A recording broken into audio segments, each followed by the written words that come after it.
Sa ngalan ng Ama at ng Anak at ng Espiritu Santo, Amen. ang pagpapala ng ating Panginoong Hesu Kristo, ang pag-ibig ng Diyos Ama, at ang pakikipagkaisa ng Espiritu Santo naway sumainyong lahat. At sumaiyo rin. Mga kapatid, aminin natin ang ating mga kasalanan upang tayo'y maging marapat gumanap sa banal na pagdiriwang. Inaamin ko sa makapangyarihang Diyos At sa inyo, mga kapatid, lalubha akong nagkasala sa isip, sa salita at sa gawa, at sa aking pagkukulang. Kaya isinasamo ko sa mahal na Birheng Maria, sa lahat ng mga anghel at mga banal, at sa inyo, mga kapatid, na ako'y ipanalangin sa Panginoong ating Diyos. Kaawaan tayo ng makapangyarihang Diyos, patawarin tayo sa ating mga kasalanan, at patnubayan tayo sa buhay na walang hanggan. Amen.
Manalangin tayo.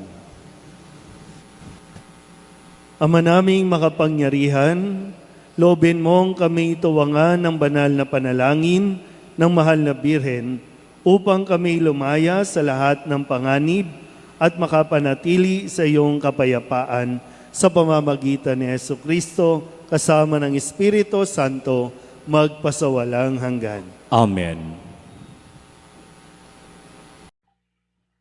Pagbasa mula sa aklat ni Propeta Oseas. Ito ang sinasabi ng Panginoon. Masdan mo, siya'y muli kong susuyuin. Dadalhin ko siya sa ilang, kakausapin ng buong giliw.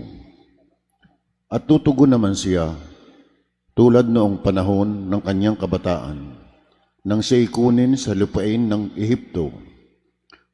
At sa araw na yaon, ang itatawag mo sa akin ay aking asawa at hindi na aking Baal. Ikaw ay magiging aking asawa magpakailanman, Israel. Mabubuklod tayo sa katwiran at katarungan, sa matibay na pagmamahalan at sa kaawaan. Ikaw ay magiging tapat kong asawa at makikilala mo ako, ang Panginoon. Ang salita ng Diyos. Salamat sa Diyos. Ang tugon po sa bawat saknong ng salmo. Pag-ibig ng Diyos ay ganap, sa tanan siya'y nahahabag. Ulitin po natin, pag-ibig ng Diyos ay ganap, sa tanan siya'y nahahabag. Pupurihin ko at pasasalamatan ang Diyos araw-araw. Di ako titigil ng pasasalamat magpakailanman. Dakila ang poon at karapat-dapat na siya'y purihin. Ang kadakilaan niya ay mahirap nating unawain. Pag-ibig ng Diyos ay ganap sa tanan siya'y nahahabag. Sa alinmang lahi ang iyong ginawa ay papupurihan. Ihahayag nila ang mga gawa mong makapangyarihan. Ang karangalan mo at pagkadakilay ipamamalita, at isasaysay ko ang mga gawa mo na kahanga-hanga. Pag-ibig ng Diyos ay ganap sa tanan siya'y nahahabag. Ang mga gawa mong makapangyarihay ipamamalita. Sa lahat ng tao'y aking sasabihing ikaw ay dakila. Ihahayag nila ang lahat ng iyong mga kabutihan. Aawitin nila ang kabutihan mo't iyong kabaitan. Pag-ibig ng Diyos ay ganap sa tanan siya'y nahahabag. Alleluia, Alleluia, Alleluia. Si Kristo ay nagtagumpay, nalupig ang kamatayan, nagniningning ang pagkabuhay. Alleluia, Alleluia, Alleluia. Sumainyong Panginoon At sumaiyo rin. ang mabuting balita ng Panginoon ayon kay San Mateo. Papuri sa iyo, Panginoon.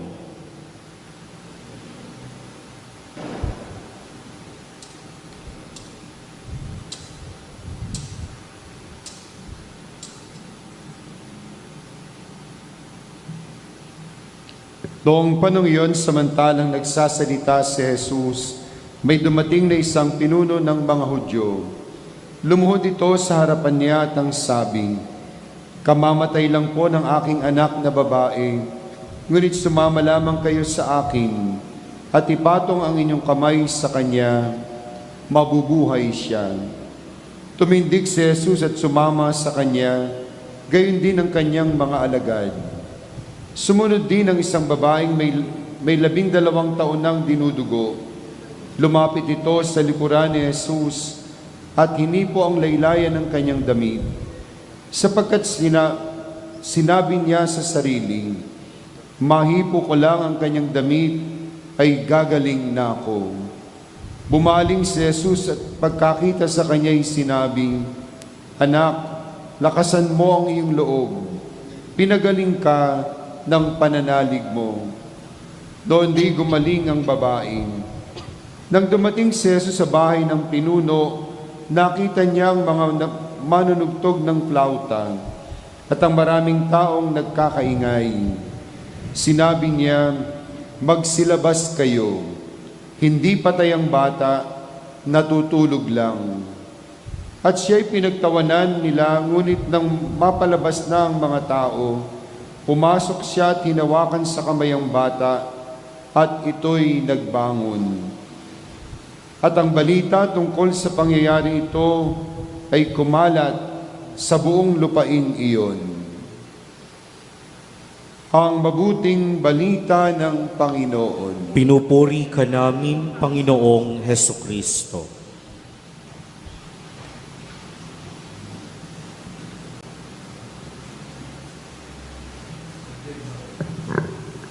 Isang magandang gabi po sa inyong lahat. Mula po sa amin, sa San Jose, St. Joseph Parish, Gagalangin, Tondo. Pwede po tumayo ang mga taga Gagalangin, Tondo. Hindi po kami nakakatakot. Kasi minsan pag naririnig na Tondo ay nakakatakot, pero kami po ay pwede namang kagalang-galang. No? Kayo lang ba? Kumonti na? Nasa choir. Okay. So, muli po maraming salamat sa inyong pagtanggap sa amin dito po sa inyong komunidad, lalo na sa pangunguna ng inyo pong kura paroko, si Father Nante. Dati, kami po ay nag-uusap lamang anak sa ina, ina sa anak. No? Kasi yung Quiapo, Yung Nazareno dadalaw sa ina, tapos yung ina dadalaw naman sa anak sa Quiapo. Ngayon naman kami ay nag-usap para sa pagdalaw ng asawa sa asawa. Sabi ko kay Father Nante, meron palang third party kasama yung third party. No, yung second patron, no, yung si Saint Francis. Pero nawa bago po umalis ang aming pong imahin ni San Jose, ay muli natin pagnilayan, no, yung mga mensahe para sa ating lahat. Dahil pagkatapos din ng misang ito, magpo-posisyon din tayo. Kaya maganda na mapaalalahanan tayo ng ating mga pagbasa kung ano ang higit na dapat nating mapagtuunan ng pansin. Sa Ebanghelyo, meron pong dalawa, no? Kung tutusin, dalawa na lumapit kay Jesus para sa kagalingan. Yung isa, yung para sa kanyang anak na 12 taong gulang, batang-bata pa, pero no, sa kasawiang palad ay hindi na umabot si Jesus, namatay na, pero ganun pa man, ito ay muling binuhay ni Jesus. At yung isang babae na 12 taon nang dinudugo, lumapit din kay Jesus. At sa kanya pong paglapit, siya ay nanalig na mahawakan man lamang ang laylayan ng kanyang damit, siya ay gagaling. So dito po sa mga tagpong ito, maraming tao ang sumasama. Maraming tao ang nag-uunahan na makalapit kay Jesus. Pero bakit naging matingkad ang dalawang tauhang ito, ang dalawang kwentong ito? Katulad ng ginagawa natin, no, na magandang paalala kasi kahit buwan-buwan tayong sumama sa prosesyon, minsan, no, kapag yung Nazareno, sa karanasan namin, kahit araw-arawin mong sumama sa prosesyon, magpasanan, humawak sa damit, humawak sa krus, kung wala tayong tinataglay na pananampalataya, hindi natin magagawa yung magpakumbaba. Sabihin nyo nga po, pakumbaba. So yung pananampalataya na tinataglay nung tatay para sa kanyang anak, yung pananampalataya na tinataglay ng babae, no, na pananampalataya, yun ang nagpagaling, yun ang pumukaw ng damdamin ng ating Panginoong Hesus Kristo. Sabihin niyo nga ulit, pakumbaba. So kung meron tayo talagang pananalig, ito ay magdadala sa atin na hindi tayo mawawala ng pag-asa, lalong-lalo na hindi tayo magyayabang. Kasi minsan, akala natin, dahil sumasama tayo sa prosesyon, ang attitude natin, dapat ibigay ng Diyos yung demands natin. Dahil sumasama tayo sa prosesyon, nagdidibusyon tayo na para bang karapatan natin na ipagkaloob ng Diyos ang ating mga kahilingan. Kaya nga sa halimbawa dito, alam nyo, sa kahilingan, walang palakasan. Kahit dito ka na sa simbahan matulog, kahit na itabi mo pa sa iyong pagtulog ang mahal na Birhen o kaya si San Jose, kung wala tayong pananalig, hindi mangyayari. Kasi nga, no, laging yung paanyaya ay tingnan natin yung ating pag-uugali. Lumalapit ba tayo ng may pagpapakumbaba o lumalapit tayo, minsan nga hindi na tayo lumalapit kasi parang dapat automatic, Lord nagsisimba ko, okay Lord nagdo-donate ako ng damit, nagdo-donate ako ng pambulaklak. Namatik na, dapat bigay mo ang aking kahilingan. Sabihin nyo nga sa katabi ninyo, huwag kang ganon. Kaya nga sa ating ginagawa, ang isa din sa inaasahan, para bang, di ba? Halimbawa tayo, mga tagagagalangin, mga tagatondo, bumiyahe pa tayo mula dito. Ano ang natutunan mo sa pagdalaw ni San Jose dito sa tahanan ng Mahal na Birhen? Anong natutunan? Mayroon ba? O baka activity lang ito? Baka gawain lang ito? Baka bored lang tayo sa tondo, kaya kailangan tayong lumabas. Kasi laging ganun. Ano ang mensahe na ibinibigay sa atin na dapat nating taglayin, lalo na sa pag-alis natin, pagbalik natin doon, anong matututunan natin? Ngayon, kung pag-uusapan natin, ang Mahal na Birhen, si San Jose, ano ang nagpapatibay sa relasyon ng mag-asawa? Pananampalataya. Kanino?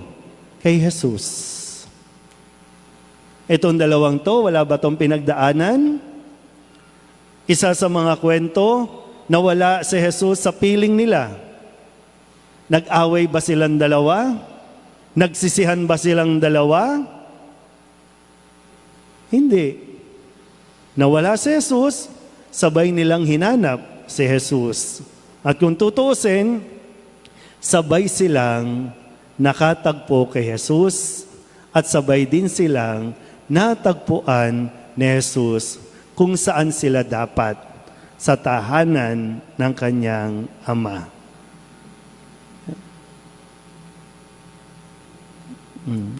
Uwi na.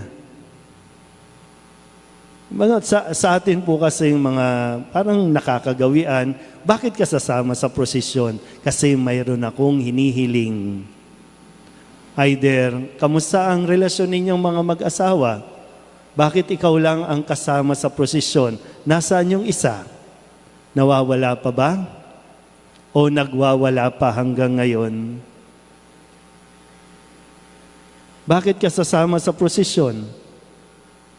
Anong ididemand mo?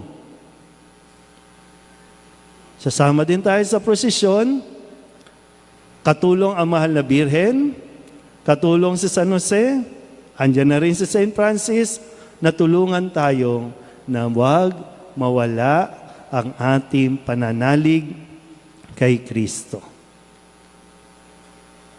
Dahil na kay Kristo ang lahat ng kasagutan sa ating mga problema, na kay Kristo ang lahat ng mga hinahanap natin.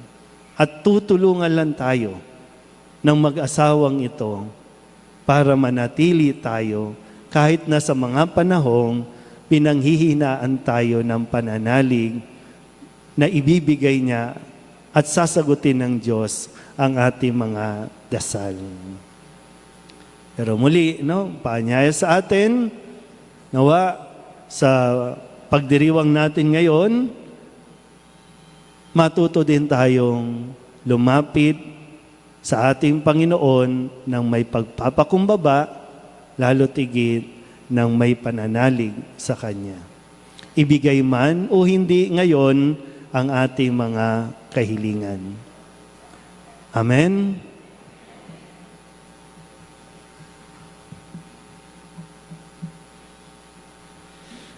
Magsitayo ang lahat.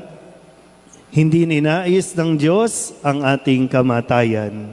Nilikha niya tayo para sa buhay, ngunit mas pinili natin ang kamatayan sa bawat pagkakasala natin. Si Kristong tagapagligtas ang nagbabalik sa atin sa buhay at lumalapit tayo sa Ama sa pamamagitan niya. Ang ating pong itutugon, Ama ng buhay, pakinggan mo kami. Ama ng buhay, pakinggan mo kami.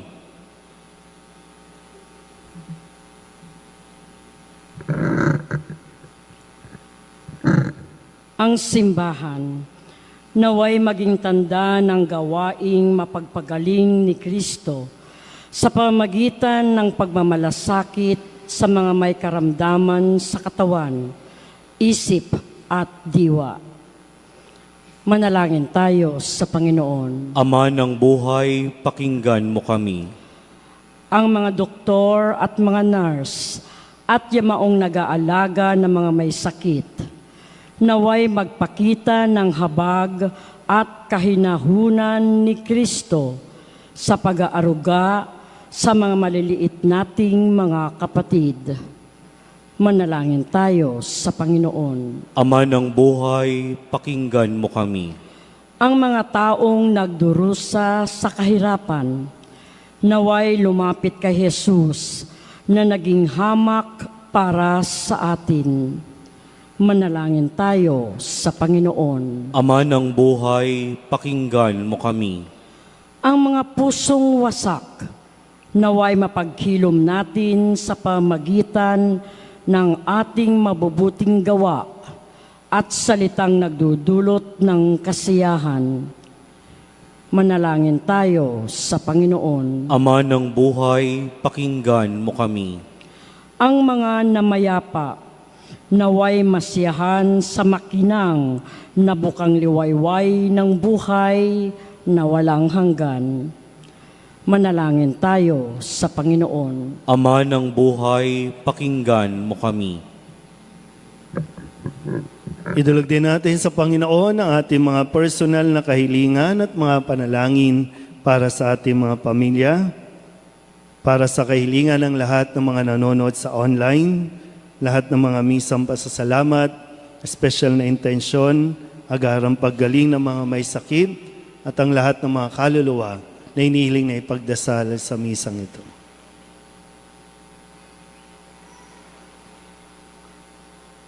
Ang lahat ng ito inihiling namin sa ngalan ni Kristong aming Panginoon. Amen.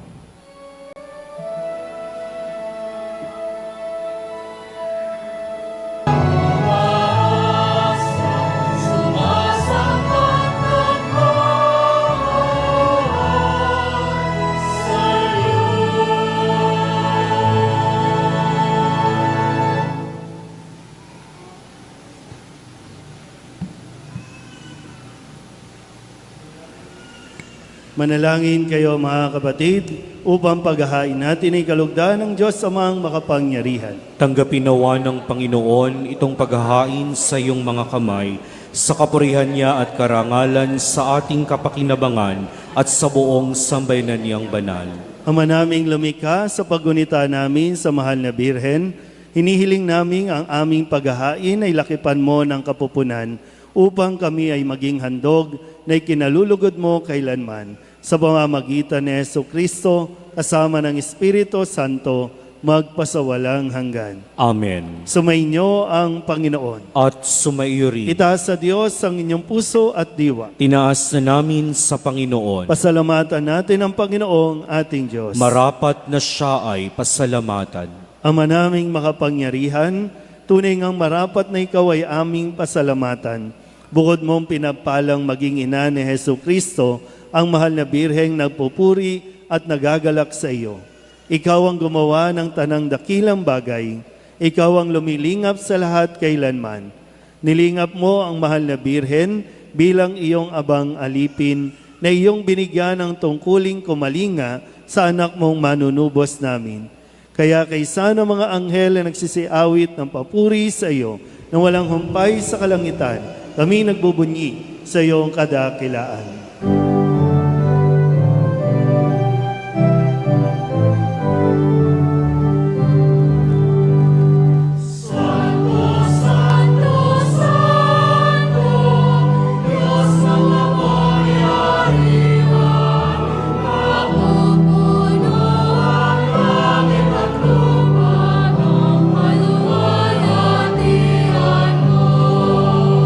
Hosanna,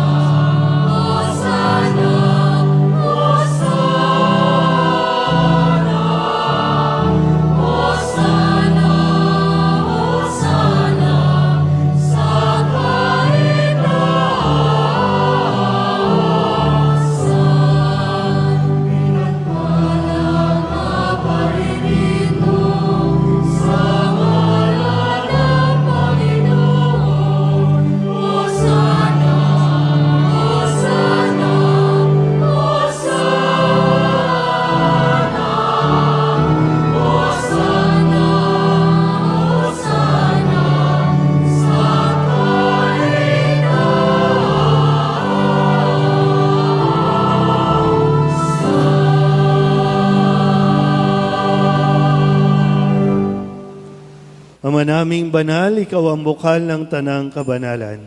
Kaya't sa pamamagitan ng iyong Espiritu, gawin mong banal ang kaloob na ito upang para sa aming maging katawan at dugo ng aming Panginoong Heso Kristo. Bago niya pinagtiis ang kusang loob na maging handog, inawakan niya ang tinapay, pinasalamatan kaniya, pinaghati-hati ni iyon, iniabot sa kanyang mga alagad at sinabi, tanggapin ninyong lahat ito at kanin, ito ang aking katawan na ihahandog para sa inyo.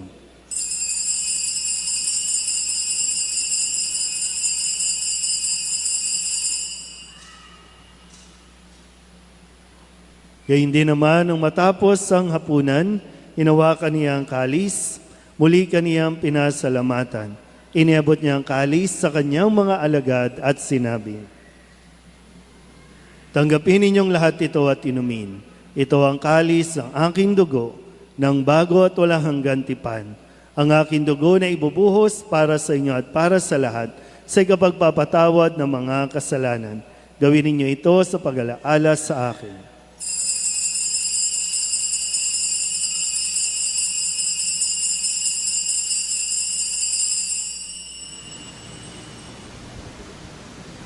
Ipagbunyi natin ang misteryo ng pananampalataya.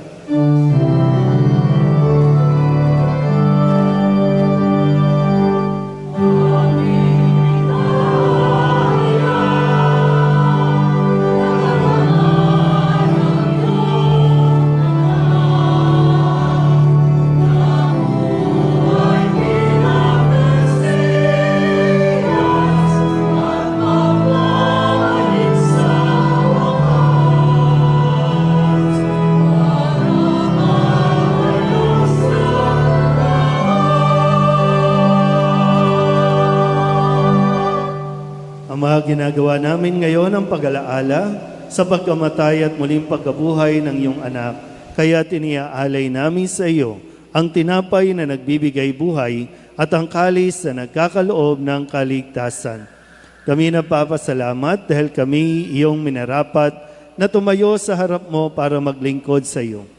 Isinasamo namin kami magsasalo-salo sa katawan at dugo ni Kristo ay mabuklod sa pagkakaisa sa pamamagitan ng Espiritu Santo. Ama, lingapin mo ang simbahang laganap sa buong daigdig, puspusin mo kami sa pag-ibig. Kay San Leon na aming Papa, at ni Ruperto na aming Obispo, at ng Tanang Kaparian. Alalahanin mo rin ang mga kapatid naming nahimlay, na may pag-asang sila'y muling mabubuhay. Gayon din ang lahat ng mga pumanaw. Kawan mo sila at patuloyin sa iyong kaliwanagan. Kawan mo at pagindapatin kaming lahat na makasalo sa iyong buhay na walang wakas. Kaysa na mahal na Birheng Maria, Ina ng Diyos, ang Bira ng Sapaw, si San Jose na kanyang esposo, kaysa ng mga apostol at ng lahat ng mga banal, lalong-lalo na si San Francisco, na namuhay dito sa daigdig ng kalugod-lugod sa iyo.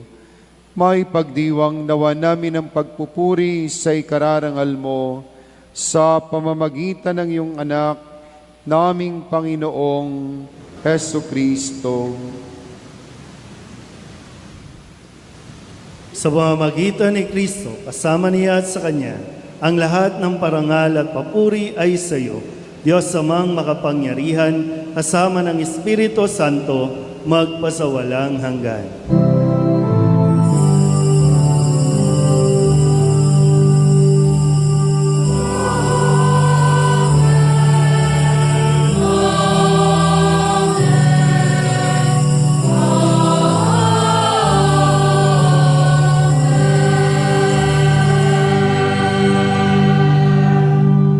Sa tagabili ng mga nakagagaling na utos sa turo ni Jesus sa Panginoon natin at Diyos, ipahayag natin ang lakas loob.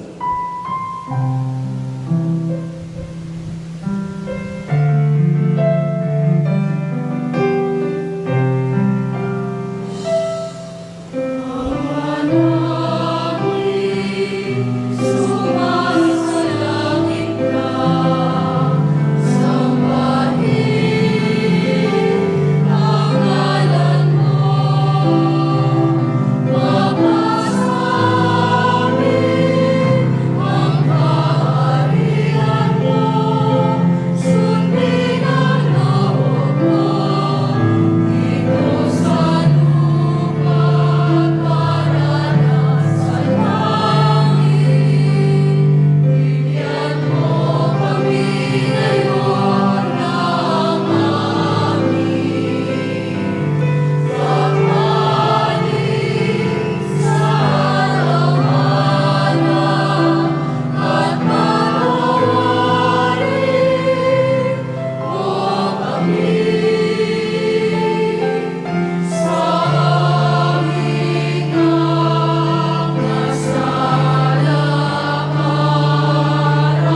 Hinihiling namin kami iadya sa lahat ng masama, pagkalooban ng kapayapaan araw-araw, iligtas sa kasalanan at ilayo sa lahat ng kapahamakan. Samantalang aming pinananabikan ang dakilang araw ng pagpapahayag ng tagapagligtas naming si Jesucristo.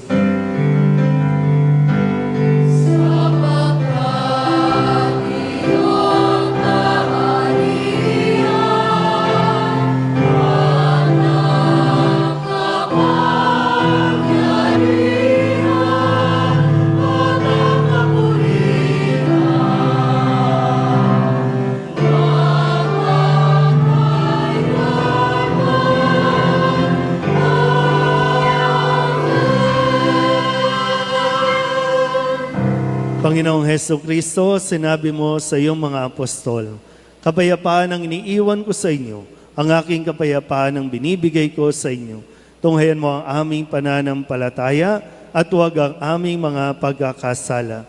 Pagkalooban mo kami ng kapayapaan at pagkakaisa ayon sa iyong kalooban, kasama ng Espiritu Santo, magpasawalang hanggan. Amen. Ang kapayapaan ng Panginoon ay laging sumainyo. At sumaiyo rin. Mabigayan po tayo ng kapayapaan sa isa't isa.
Ito ang kordero ng Diyos. Ito ang nag-aalis ng kasalanan ng sanlibutan. Mapalad ang mga inaanyayahan sa kanyang piging. Panginoon, hindi ako karapat-dapat na magpatuloy sa iyo, ngunit sa isang salita mo lamang ay gagaling na ako.